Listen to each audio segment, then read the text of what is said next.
Mama Kwaba, measure so be subscribe your channel on the Amaya na fin no. When me a notification bell on so ede aka ye ho. Medin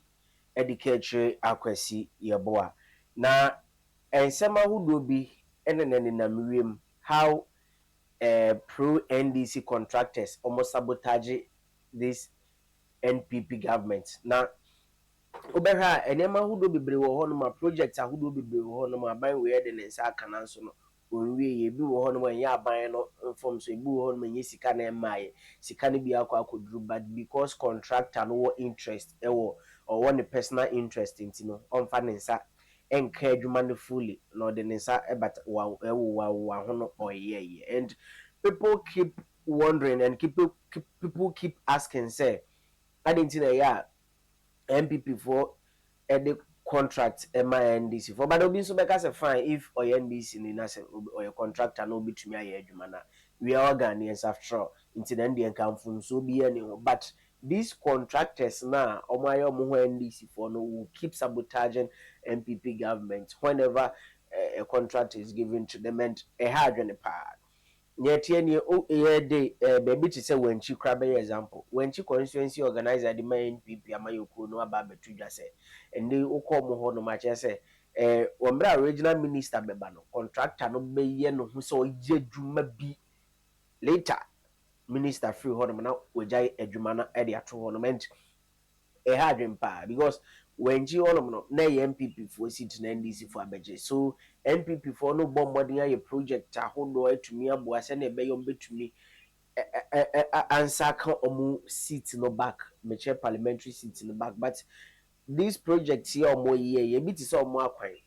contractors na makwan ema when chi akwan entumi nkoso se na ebe ya amanfo ewo ho no mbehu ene mapa MPP amayoko na ya abo mo se na ebe ya 2024 so no betumi ato aba no mu ato ne ye ede ama aban no na constituency organizer de chemu se sa na ema na ekoso wo ho no nya de etwa yi grant na ebe ya aban any road minister hwe no mo form na insi form na so contract no betumi aye ho bibi omo nye se betumi aba so beji ama obi fufuro kra omo nje because there are so many contractors out there omo nya contract nti no say ye di bishop binsa na se nipa no wo interest ni personal interest na ni political interest nti no say ye NDC nti no obe sabotage aban na it's better so mo de be mo before fraud than giving to a person obe sabotage o eye ya pa nti ono de ototo stress be ya nke be ya aban endwene ho mienu no mo hwe entu ho anamo because 2024 is just around the corner and Ghana for so are ready so metro aba no dia ama NPP break 8 no but say what the sankrofo we mu e wa aban mu na say sankrofo we mu contracts show mun say na so mo sabotage wa definitely Ghanaians and no more could give up on voting for you you know or to trust say aban ehwe and again there are so many projects out there and also ekoso when chi ho no more which ICC kasem na ade ntino into me enwi pe ntino atotrasre empanifo se be ya omonhwe na bibia sika no wono funds no wono omo release funds no enfrembre contractors ahodo nso a omo nso omo ho no na de yemfa ma contract na so yemfa ma contract na contractors into me endi hujuma se na be ya breaking the 8 no ebetumi aye adwuma na aye adwuma ye pa ede ama NPP ama yokono na yenti se ne a yewra no ede ensem no tudwa ene arapai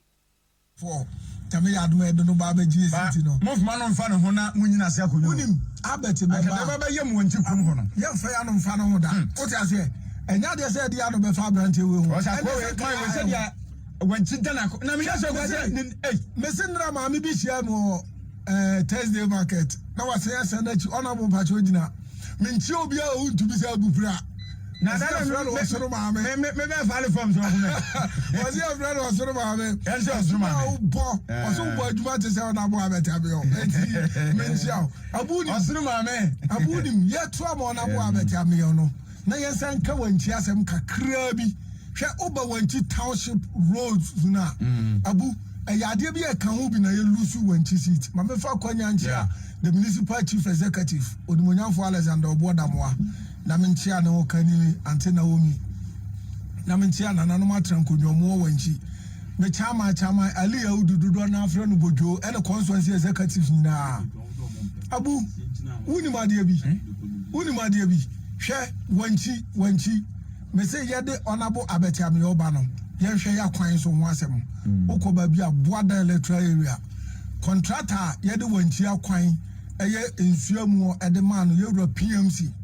and aboadan we NDC former treasurer and our financier de man NDC and omo de contractor no man no bo she ba beboa me a hwe enne uko wanchi boadan a omo na ye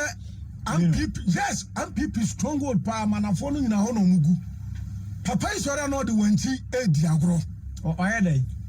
sa boadan electoral area no se na wa ye kwan na chena na wasen ya tutu se obi anyi ni container mfiri ho enti wasen ya se kwan no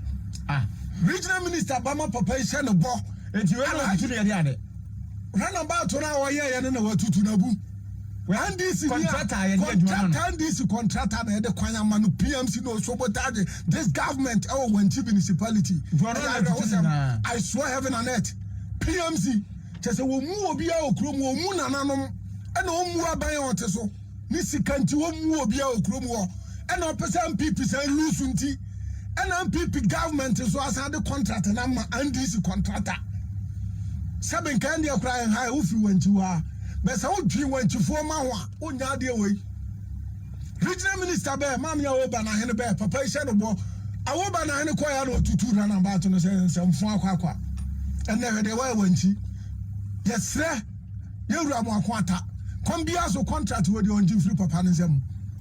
asemo onji free nsem because the odi ye wanchi township accident ahodo a esi ene amanfo a yede nade ase so mo nsem habupra ya wo se mo wanchi municipality dia na ekoso contractor obeya adwuma no so a ye nhwe nso na se hie e ma adwuma no nwie peye PMC o dada wanchifo o se wanchi e pesa MPP lose no sa papa ya na ya sande wanchi project ya hye okay abuni made bi ya na mi krom drobo so contractor bi obo na ho made be ya adwuma ewie about be 85%